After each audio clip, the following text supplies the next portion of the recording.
Terima kasih klik video ini dan jangan lupa subscribe.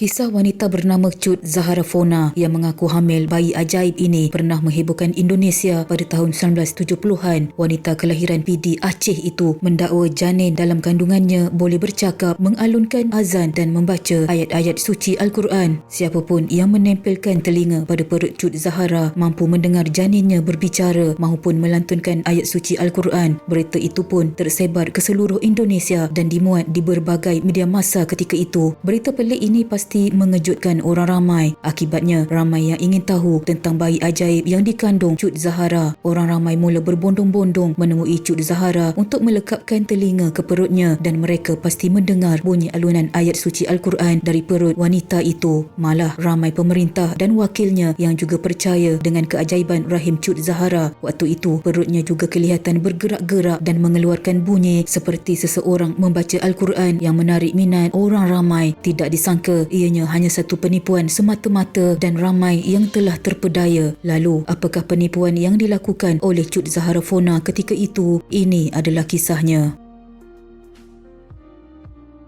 Berita janin di dalam kandungan boleh mengaji telah tersebar sehingga semua media massa membuat liputan. Mana tidaknya aneh bin ajaib dari perut terdengar bunyi orang bercakap dan kadang-kadang mengaji. Lebih-lebih lagi, seorang ulama besar di Indonesia menyatakan pendapat bahawa janin dalam perut boleh membaca Al-Quran adalah bukti kekuasaan Allah. Kun fayakun. Jika Allah menghendaki, apa-apa boleh berlaku. Perkara itu turut dinyatakan oleh pengasas Majlis Ulama Indonesia, Buya Hamka, yang bernama penuh Haji Abdul Malik Karim Amrullah Datuk Indomo ketika diminta pendapatnya. Namun, Buya Hamka sebenarnya meragui bahawa janin dalam perut boleh membaca Al-Quran. Buya Hamka sebenarnya tidak percaya. Beliau hanya bertindak balas apabila ditanya wartawan dengan menyatakan jika Tuhan menghendaki perkara itu berlaku. Kata sejarawan Universiti Indonesia Anhar Gonggong kepada wartawan. Naib Presiden Indonesia Adam Malik percaya dengan tindakan penipuan Cut Zahara selepas diberitahu oleh abangnya sendiri. Kemudian Adam Malik mengajak Cut Zahara untuk datang ke istana Naib Presiden. Ketika mereka bertemu, Adam Malik mendekatkan telinganya ke perut Cut Zahara untuk mendengar suara janin itu. Detik ini diabadikan oleh beberapa kamera wartawan. Ada gambarnya di pos kota pada tahun 1970-an. Foto itu juga ada dalam harian Merdeka. Jelas Anhar yang pernah berkhidmat sebagai ketua pengarah di Jabatan Kebudayaan dan Pelancongan. Bukan sahaja di Indonesia, di negara kita Malaysia juga terdapat ramai rakyat yang percaya janin boleh membaca Al-Quran, termasuk Perdana Menteri Malaysia Tunku Abdul Rahman Putra Al-Haj. Semua orang percaya bahawa ini boleh berlaku kerana Tuhan mempunyai kehendak. Lebih-lebih lagi, ada persamaan dengan kisah Maryam, gadis perawan yang melahirkan Nabi Isa.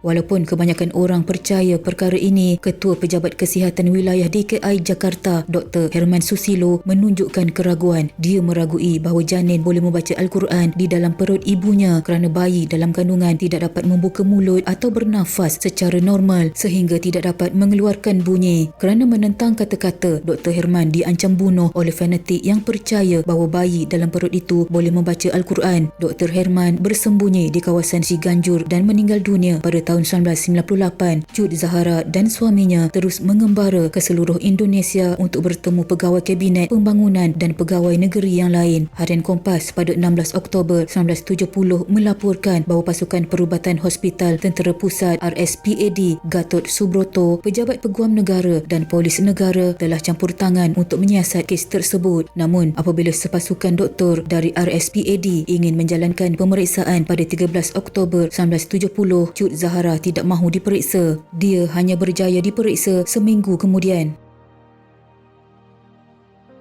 Salah seorang yang tidak percaya Cut Zahara ialah Ketua Polis Daerah Kalimantan Selatan Kapolda Brigadier General Swasono Abdul Hamid. Dia ragu-ragu bagaimana mungkin bayi dalam kandungan boleh bercakap dalam air ketuban. Lebih-lebih lagi, untuk bercakap kita memerlukan udara sebagai medium untuk menggetarkan pita suara. Brigadier General Swasono kemudiannya menyediakan perangkap untuk Cut Zahara yang ingin melawat Kampung Gambut, Banjarmasin pada akhir tahun 1970-an. Apabila Cut Zahara bertindak, dia terus ditangkap dan diperiksa diperiksa. Bagaimanapun, mereka tidak menemui sebarang tanda-tanda janin dalam rahim wanita itu. Pasukan doktor juga menekankan bahawa bayi dalam kandungan tidak boleh bernafas secara normal dan mustahil untuk mengeluarkan bunyi. Ketika diperiksa, polis menemui pita perakam mini EL3302-00G bersama kaset merakam bunyi tangisan bayi dan membaca ayat suci Al-Quran. Pada masa itu, perakam pita mini adalah barang baru dan jarang didapati. Maka berakhirlah pengembaraan Cut Zahara Fona dan bayi ajaibnya selama 1 tahun lebih. Pembohongannya terbongkar. Cut Zahara mengaku dirinya sekadar mencari untung dari kemajuan teknologi kerana pada masa itu pita perakam masih jarang diketahui umum. Pada tahun 1970-an, masyarakat Indonesia hanya mengenali televisyen dan radio sebagai media. Namun, televisyen dan radio ketika itu masih belum dimiliki oleh semua golongan.